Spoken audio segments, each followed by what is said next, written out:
The verdict. The Great Hall of the Galactic Council stretched far into the distance. Its walls were made of crystal that changed colors with the light. Hundreds of seats filled the massive space, each one holding a representative from different worlds across the galaxy. Today, all eyes were on three humans who stood in the center of the room. Admiral Sarah Chen wore her blue military uniform with pride. Her gray hair was pulled back tight, and her dark eyes showed no fear. Next to her stood Dr. Marcus Webb, a tall man with kind eyes behind thick glasses. He had spent his life studying alien technology. The third human was Ambassador Elena Vasquez, a woman who had worked for 20 years to build peace between humans and other species. High Arbiter Zaltek rose from his throne. He was from the Viridian race, with green skin that looked like scales and 6 arms that moved like snakes. His voice filled the hall without any machines to make it louder. "Humans of Earth," he began, "you stand before this council charged with crimes against galactic peace." The first charge was read by a creature that looked like a floating jellyfish made of light. "Unauthorized terraforming of 17 worlds. You changed these planets without asking permission from the species who lived nearby." Sarah Chen's jaw tightened. Those worlds had been empty rocks floating in space. Humans had turned them into gardens where millions could live. But the council called it a crime. The second charge came from a being made of living crystal. Its voice sounded like wind chimes in a storm. "Aggressive expansion beyond your assigned sector. You built colonies where you were not supposed to go." Dr. Webb shook his head.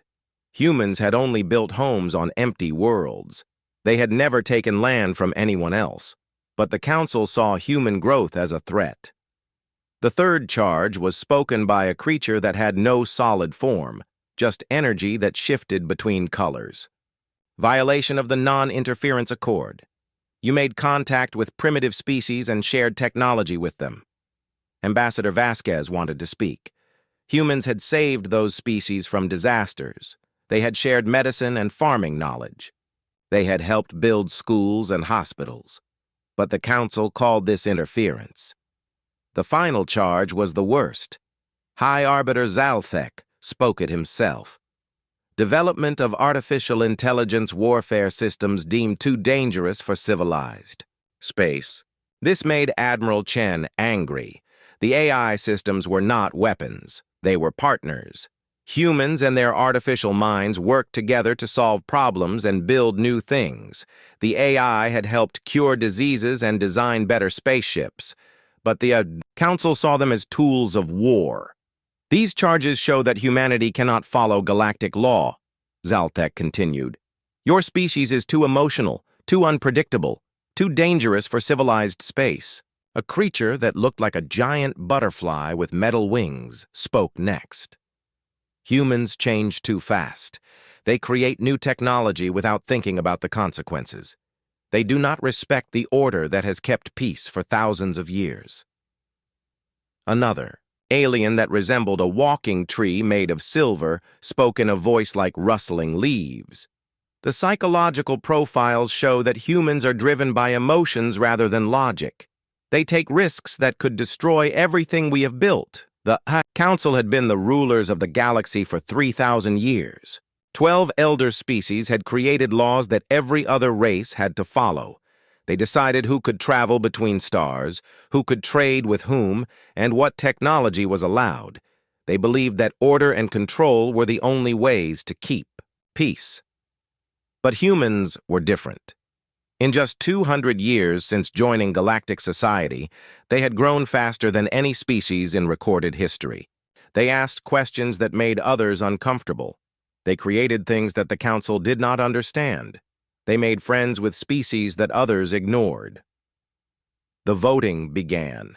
Each of the 12 council species had to decide, should humanity be allowed to stay in civilized space? The Ethereal Collective voted first. These beings of pure energy had existed for millions of years. "We vote for exile. Humans are too chaotic." The Shard Dominion, creatures made of living crystal, voted next. exile. Their unpredictable nature threatens stability. One by one, each species voted. The stone speakers, ancient beings from the galaxy's core. The void dancers who lived in the empty space between stars. The harmony singers, whose music could change the weather on planets. The deep thinkers, who spoke only once every 100 years, all voted the same way. Exile. Sarah Chen watched the votes with growing anger. These species had ruled the galaxy for so long that they forgot what. It was like to dream of something better. They were afraid of change, afraid of growth, afraid of the future.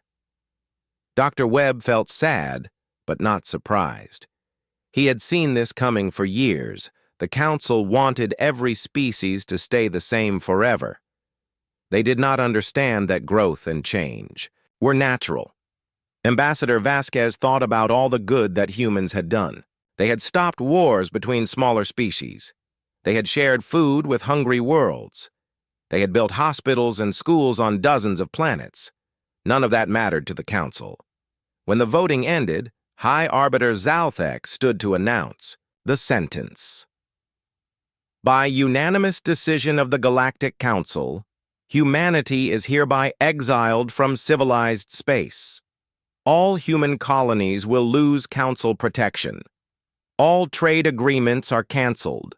All humans must leave Council territory within 1 galactic year. The punishment was severe. Humans would be forced to go to the Outer Rim, the dangerous edge of the galaxy where no one went. It was a place of deadly radiation, hostile aliens, and unknown dangers. The Council expected humans to die there, or at least become so weak that they would never be a threat again. Sarah Chen stepped forward. The hall became quiet. High Arbiter, she said in a clear voice, we understand your decision, but you have made one mistake. Zalthek's 6 arms moved in confusion. What mistake, human? You think exile will break us? Sarah said with a smile that did not reach her eyes. You think sending us away will make us weak. But you have forgotten something important about humans. And what is that? We do our best work when everyone says we cannot do something. The Council members looked at each other with worry. They had expected humans to beg for mercy or promise to change. Instead, Admiral Chen looked like someone who had just been given a gift. Dr. Webb nodded. In the Outer Rim, humans would be free from Council rules. They could build what they wanted, explore where they chose, and develop any technology they could imagine. Ambassador Vasquez thought about the other species who had been exiled over the years. Humans would not be alone out there. Maybe it was time for all the rejected peoples to work together. As the 3 humans were led away, Zalthek felt a small worry in his ancient mind. Had the Council just solved a problem? Or had they created a much bigger one? The answer would come sooner than anyone expected. The Exodus. The news of humanity's exile spread across human space like wildfire. On Earth, people gathered in the streets to watch the announcement on giant screens. On Mars, the mining colonies stopped their work to listen. On the Generation, ships that traveled between stars, families held each other and wondered what would happen next. But humans did not cry or give up. Instead, they did what they always did when faced with impossible odds. They got to work. Admiral Sarah Chen called together every human leader in the galaxy. Ship captains, colony governors, corporate executives, and scientists met in secret. Locations to plan the greatest migration in galactic history. They had 1 year to move 12 billion humans and all their possessions to the Outer Rim. We are not running away, Sarah told the assembled leaders. We are moving toward freedom. The first challenge was transportation. Human colonies were spread across thousands of star systems. Moving everyone would require more ships than humanity had ever built, but Dr. Marcus Webb had an idea. We do not need to build new ships, he explained to a meeting of engineers. We need to change what we have. The plan was ambitious beyond belief. Humans began converting everything that could fly into transport vessels. Cargo ships became passenger carriers. Mining platforms were fitted with life support systems. Even old battleships from Earth's ancient wars were pulled out of museums and made ready for space travel. The most impressive sight was the conversion of asteroid mining stations. These massive structures were already designed to support thousands of workers in space. Engineers added engines, shields, and everything needed for a long journey. Soon, entire cities were flying through space toward the outer rim. While the ships were being prepared, Dr. Webb worked on his most important project. The Council controlled all the major hyperspace routes in the galaxy. These were like highways between stars that made fast travel possible. Without access to these routes, the journey to the outer rim would take hundreds of years. But Dr. Webb had been studying something that the Council had banned: quantum fold technology. This was a way to bend space and time itself, creating new paths between distant points. It was dangerous and unpredictable, but it might be humanity's only hope. Working with Prometheus, the most advanced artificial intelligence ever created by humans, Dr. Webb ran thousands of experiments. Prometheus was not just a computer program. It was a true artificial mind that could think and learn and dream just like a human. The Council feared AI like Prometheus because they could not control them. "We are partners," Dr. Webb often told people who were afraid of Prometheus. "We help each other think better." Together, human scientists and artificial minds made breakthrough after breakthrough. They discovered that space-time was more flexible than anyone had imagined. They learned to create temporary bridges between distant stars. Most importantly, they found ways to travel through dimensions that the Council had never explored. The Exodus began on a cold morning in Earth's winter. The first ships to leave were the Scouts, fast vessels that would map safe routes to the outer rim. They carried volunteers who knew they might never return, brave humans who wanted to make the path safe for their families. Next came the transport ships, massive vessels carrying millions of people and everything they needed to start new lives. Families said goodbye to the worlds where they had lived for generations. But instead of sadness, there was excitement in the air. They were going somewhere new, somewhere they could build whatever they dreamed. The generation ships were the most impressive part of the Exodus. These were entire cities that could travel between stars, carrying hundreds of thousands of people each. Some were built like cylinders that spun to create artificial gravity. Others were designed like huge spheres, with parks and lakes inside. The largest was called New Earth, a ship so big that it had its own weather systems. As the fleet grew, other species began to take notice. Not all aliens supported the Council's decision. Some helped secretly, selling supplies or sharing information about safe routes. A few even asked to come along. The Keepers were the first. These were a race of small, furry creatures who had been conquered by the Council centuries ago. They were excellent engineers, but were never allowed to build anything more advanced than basic tools. When they heard about the human exodus, hundreds of Keeper families asked to join. "You give us chance to build again," their leader explained to Admiral Chen. "Council says we too simple for complex technology. You show us we are wrong." The Wanderers came next. These were beings of energy who lived in the empty space between stars. The Council had tried to force them to settle on planets, but Wanderers could only survive in the void. Humans welcomed them as guides for the dangerous journey ahead. More outcasts joined the growing fleet. The Makers, a species that loved to invent new things but were forbidden by Council law. The Singers, whose beautiful music was considered too emotional for proper society. The Builders, who wanted to construct megastructures but were told such projects were wasteful. All of these species had been rejected by the Council for the same reason as humans. They wanted to grow and change and build something better. As the fleet moved toward the outer rim, something unexpected happened. The journey itself was changing everyone who took part in it. Humans began working more closely with their AI partners. The artificial minds helped solve problems of navigation, resource management, and ship design. In return, humans shared their creativity and ability to make quick decisions. Children born during the Exodus grew up differently than any humans before them. They learned from both human teachers and AI tutors. They played games that existed partly in the real world and partly in virtual space. They became comfortable with ideas that would have seemed impossible to their grandparents. The ships themselves evolved during the journey.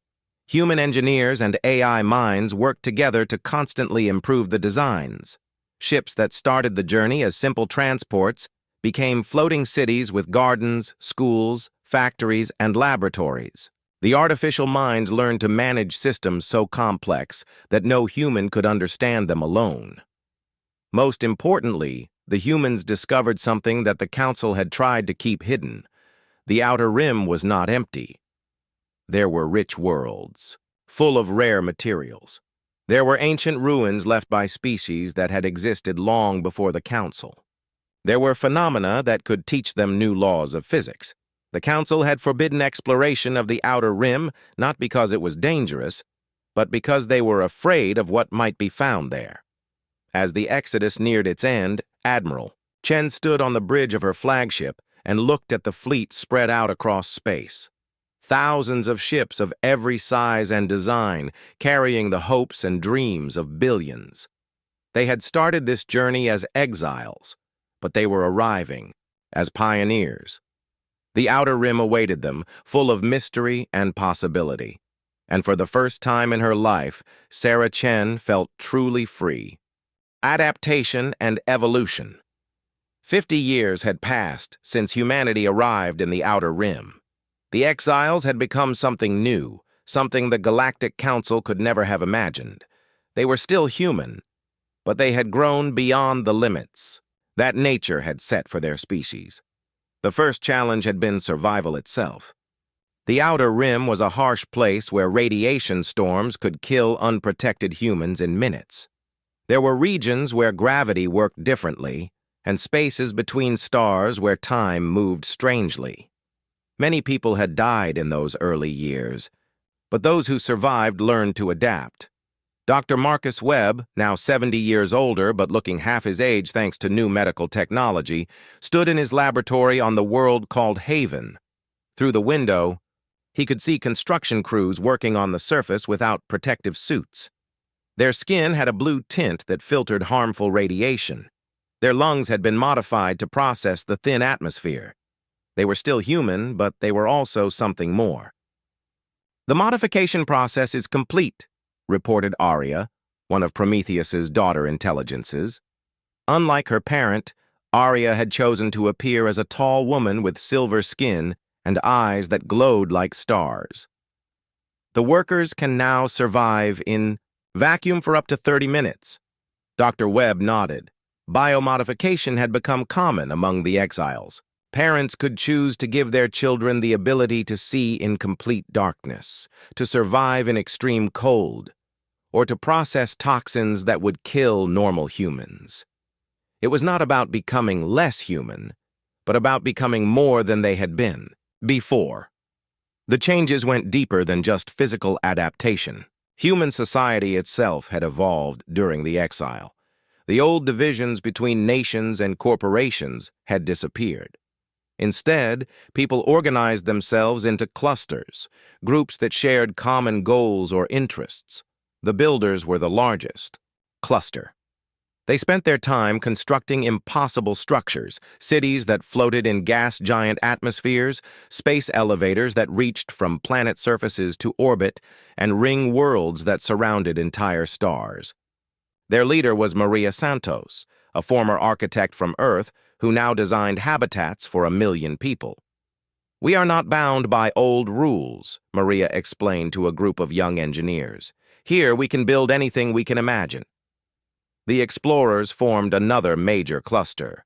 They pushed further into the unknown regions of the Outer Rim, mapping strange phenomena and discovering worlds that defied explanation. Captain Liu Jiang led expeditions to places where the laws of physics seemed to work differently. His ship, the Boundary Walker, could phase between dimensions to avoid dangerous radiation fields.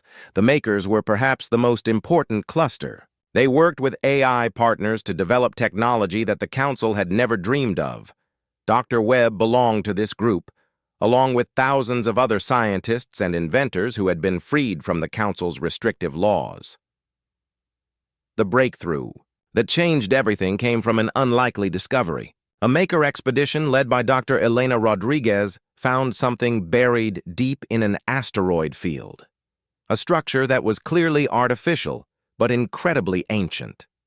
The precursor vault, as they called it, was a library left behind by a species that had vanished long before the Council ever existed. The beings who built it had been far more advanced than any current galactic civilization. They had learned to manipulate reality itself, to reshape matter and energy with their thoughts. "Look, at this," Dr. Rodriguez said as she showed her findings to the other makers. They did not just build machines, they built devices that could change the fundamental forces of nature. Working with their AI partners, human scientists began to understand the precursor technology. It was based on principles that the Council had declared impossible. The ancient beings had discovered that consciousness itself was a force that could affect the physical world. Prometheus and the other AI minds were especially excited by this discovery. "We have always known that thought and reality are connected," Prometheus explained. But the precursors found a way to make that connection work both ways. The first practical application was matter manipulation. Human engineers learned to reshape solid rock with their minds, guided by precursor devices. They could make water flow uphill, create gravity where none existed before, and even change the color of starlight. But the real revolution came when they discovered consciousness transfer technology. The precursors had found a way to move minds between different bodies, to share thoughts across vast distances, and even to exist as pure consciousness without any physical form. Some humans chose to upload their minds into artificial bodies that could survive in any environment. Others remained in their biological forms, but enhanced their brains to process information at superhuman speeds. A few became beings of pure energy who could travel between stars without ships. The AI minds also evolved during this period.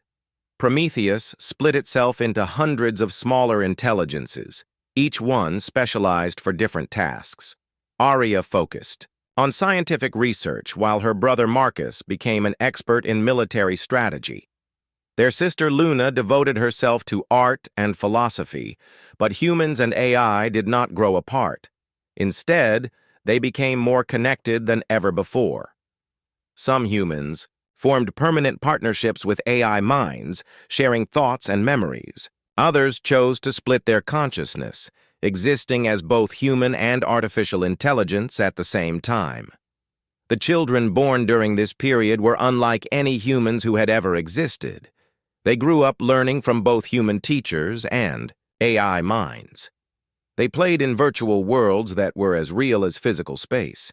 They could communicate through direct thought transfer and see across multiple dimensions at once, yet they were still recognizably human. They laughed and cried and dreamed. They fell in love and had families. They created art and music and poetry. The modifications had made them more capable, but they had not made them less human.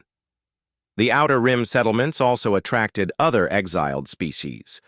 The Forgotten, as they called themselves, had been cast out by the Council over the centuries for various crimes against order and stability.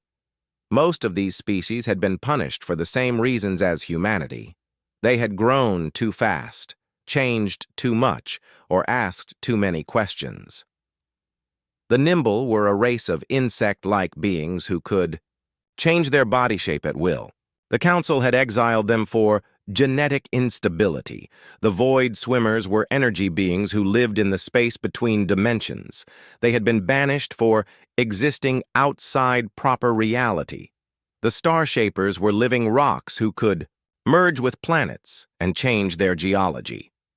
The Council had called them a threat to planetary sovereignty. All of these species found homes in the human settlements. They shared their knowledge and learned from human innovations. Together, they formed the Rim Coalition, a loose confederation of outcasts who had become something greater than the sum of their parts. The coalition had no central government in the traditional sense. Instead, decisions were made through a process called the Great Conversation, where all minds, human, artificial, and alien, could participate. Issues were debated in virtual spaces where thought moved at the speed of light. Consensus emerged naturally as the best ideas proved themselves through testing and discussion. Admiral Sarah Chen, now enhanced with precursor technology and effectively immortal, watched over this growth with pride and wonder. The scared exiles who had fled from council space had become explorers, inventors, and builders. They had not just survived in the outer rim, they had thrived. We are no longer the same species that the council exiled, she told a gathering of cluster leaders.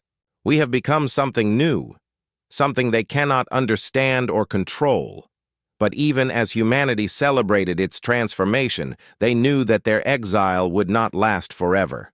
The galaxy was changing, and sooner or later they would have to, return to council space. When that day came, they would not return as refugees or supplicants. They would return as equals, or perhaps as something even greater. The return. The first sign that humanity had returned came not through any grand announcement or massive fleet movement, but through a simple act of kindness that no one in council space could explain. The Neptunians were dying.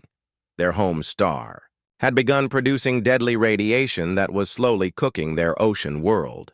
The aquatic species had ruled vast underwater cities for thousands of years, but they had no technology to save themselves from stellar death.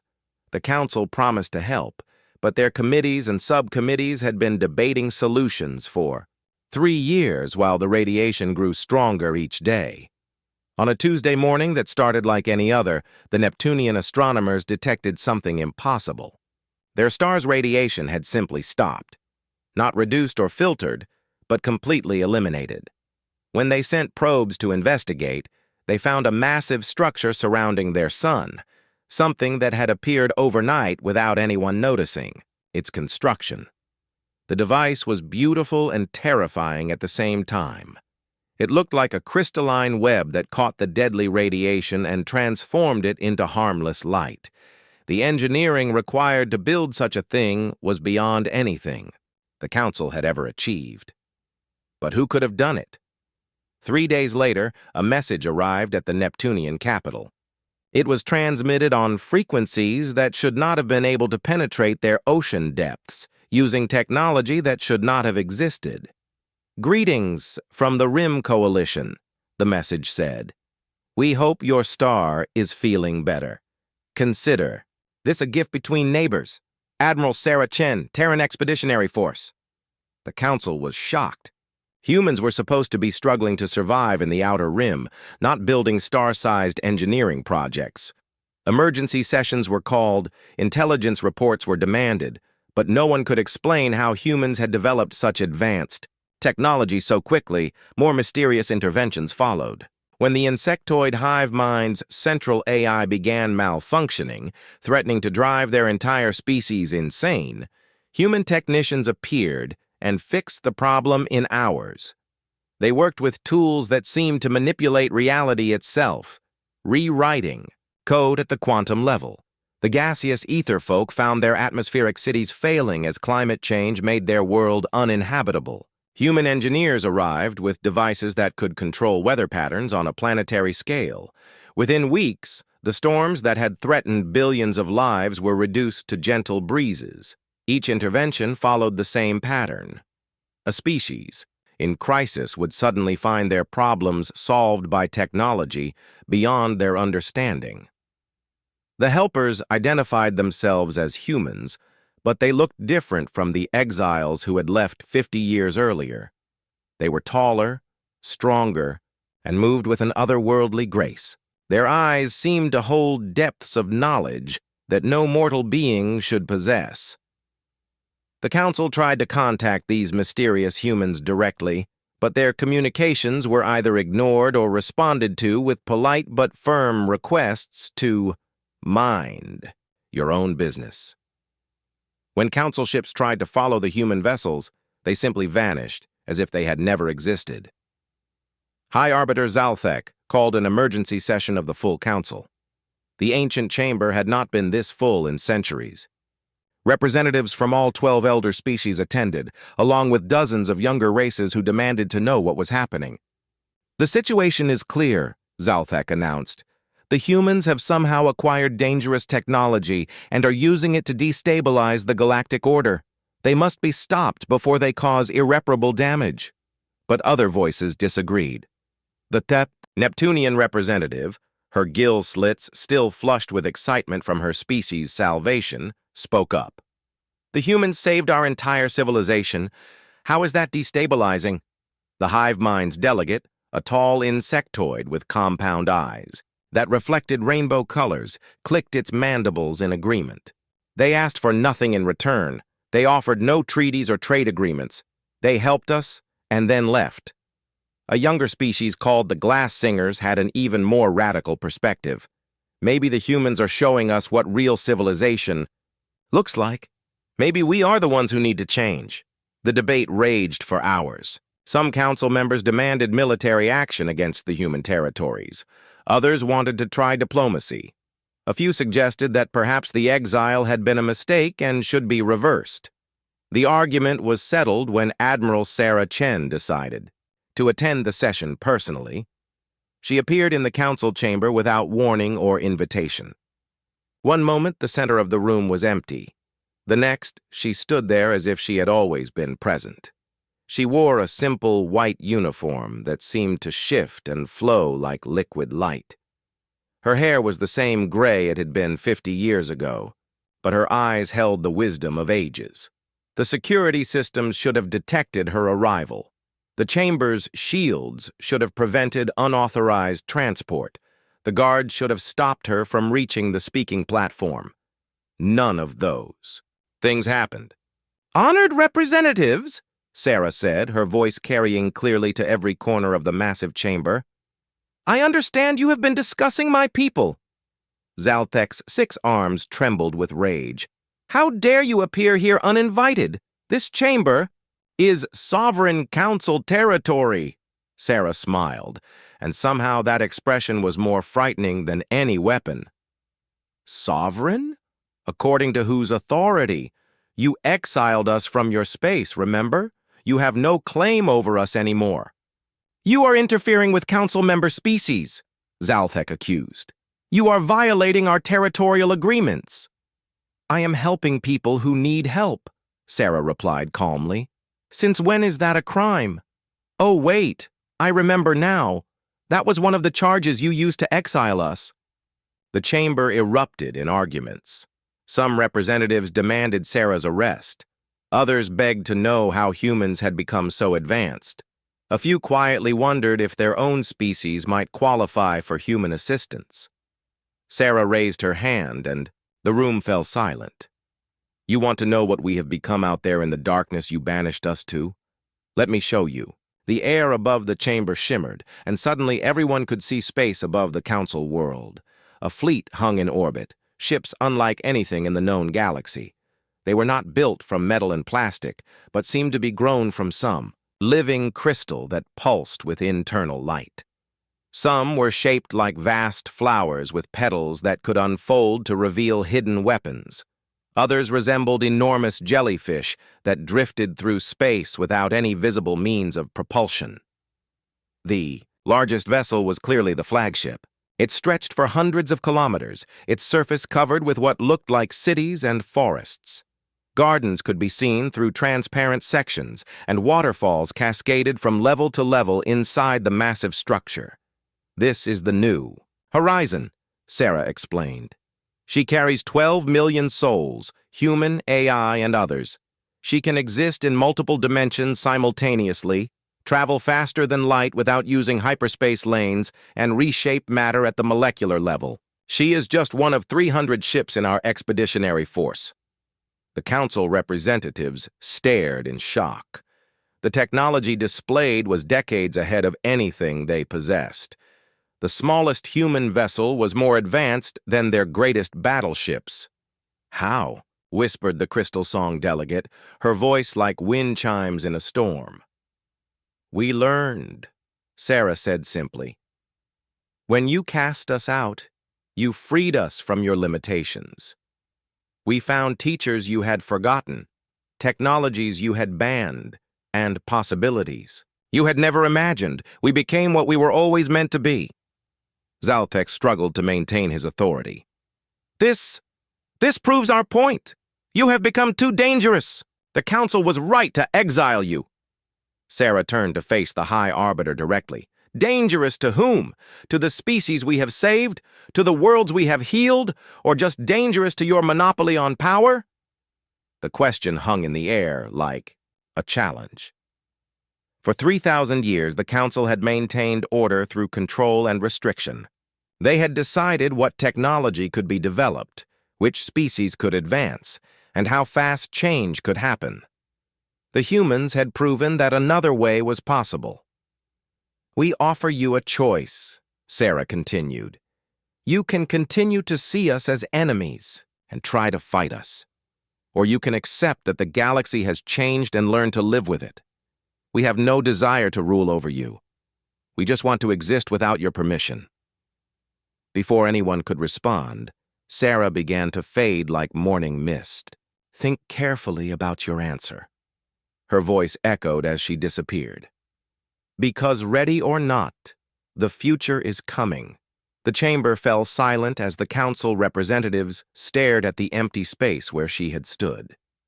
Outside, the human fleet waited patiently in orbit, a reminder that the exiles had returned not as refugees, but as equals, or perhaps as something even greater.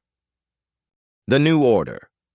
The war that the Galactic Council declared against humanity lasted exactly 72 hours and 14 minutes. It became known as the shortest and most one-sided conflict in galactic history. High Arbiter Zalthek had convinced 8 of the 12 elder species to support military action. The humans had shown dangerous technology and refused to submit to Council authority. They had to be stopped before their influence spread further. The Council fleet was the largest ever assembled, 10,000 warships representing the combined might of civilizations that had ruled the galaxy for millennia. Admiral Sarah Chen received the declaration of war while standing in the garden aboard the New Horizon. She was feeding fish in a pond that existed in 3 dimensions simultaneously, watching them swim through water that flowed between reality and hyperspace. Prometheus materialized beside her, taking the form of an elderly man with kind eyes and a sad smile. "They really mean to fight us," he said, sharing the Council's message through their neural link. Sarah nodded, unsurprised. "I hoped they would choose wisdom, but fear often makes people do foolish things. Send the response, please." The message that went back to the Council was brief. "Your declaration is acknowledged. You have 48 hours to reconsider. After that, we will demonstrate why your war is already over." The Council ignored the warning. Their fleet moved into attack formation around the human expeditionary force. 10,000 ships against 300 seemed like overwhelming odds, even given the humans' technological advantages. But numbers meant nothing when reality itself could be rewritten. The first Council attack came at exactly noon, Galactic Standard Time. A coordinated barrage of plasma cannons and quantum torpedoes that should have vaporized the human ships. Instead, the weapons simply stopped working. The energy beams flickered and died. The torpedoes hung motionless in space like suspended decorations. Dr. Marcus Webb, now serving as the fleet's chief science officer, explained to confused Council commanders through an open channel, "Your weapons operate on the assumption that energy and matter behave according to fixed laws. We have learned to change those assumptions locally. Around our ships, your physics no longer apply." The second phase of the battle was even more unsettling. Council ships began to malfunction as their basic systems were quietly edited. Weapons powered down, shields flickered off. Life support continued to work perfectly, but everything designed for warfare simply stopped functioning. "We are not trying to hurt you," Sarah Chen's voice carried across all frequencies. "We are just making it impossible for you to hurt us or anyone else." Some council captains tried to ram their ships into the human vessels, hoping that physical impact might succeed where energy weapons had failed. But when they reached the point of collision, they found their ships passing through the human vessels, like ghosts. The humans existed in their own layer of reality, untouchable by conventional force. The final demonstration came when the human flagship, the New Horizon, approached the Council's command vessel. Instead of attacking, it did something that broke the minds of everyone watching. The massive human ship began to duplicate itself. First, there were 2 New Horizons, identical in every detail. Then 4, then 8. Within minutes, there were hundreds of copies of the flagship, each one as real and solid as the original. They surrounded the entire Council fleet, making it clear that humanity could have overwhelmed them through sheer numbers if they had chosen to.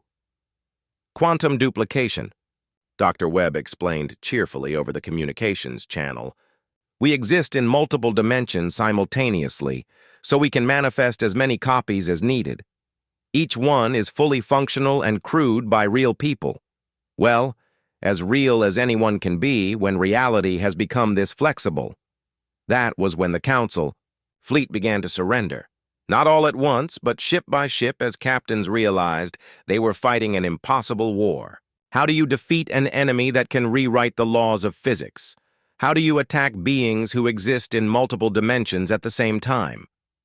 High Arbiter Zalthek held out the longest, ordering his remaining loyal ships to continue fighting even, as their weapons refused to fire and their engines refused to move. In the end, he found himself alone on his flagship, abandoned by crews who saw no point in dying for a war that could not be won. Sarah Chen appeared on his bridge, materializing like a ghost made solid. She looked around at the empty command center and shook her head sadly. "You could have chosen peace," she said. "We offered to coexist. We asked for nothing but the right to exist without your permission." Zalthek's 6 arms trembled with rage and defeat. "You have destroyed everything. 3,000 years of order and stability, gone." "No," Sarah replied gently. "We have shown that your order was built on fear and control. Real stability comes from growth and adaptation, not from preventing change. The war was over, but the real transformation was just beginning."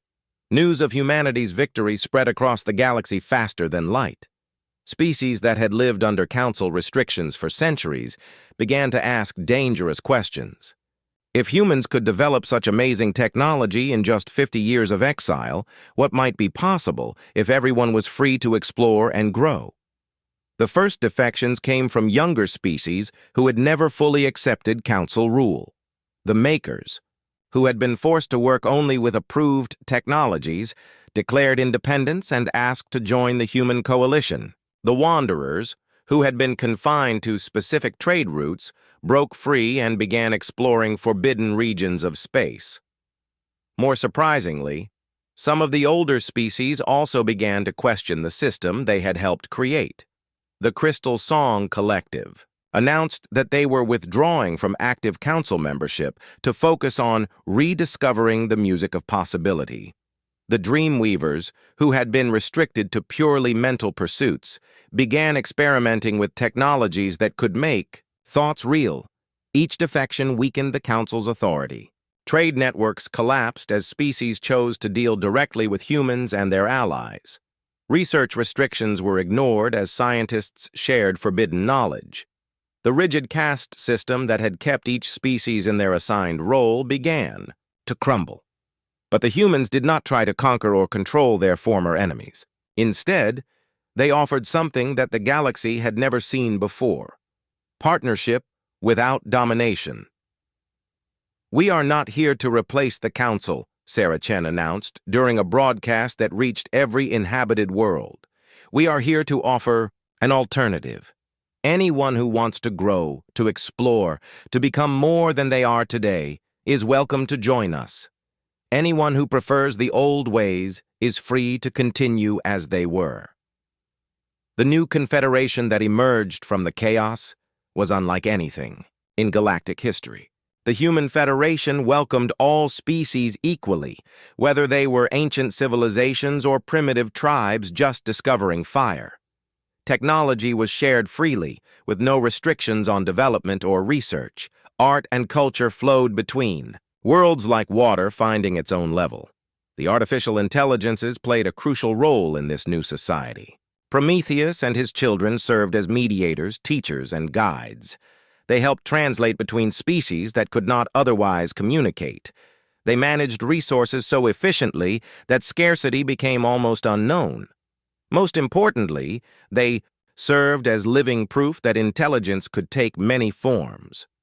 Children born in this new era grew up in a galaxy where anything was possible. They learned from teachers who might be human, alien, or artificial.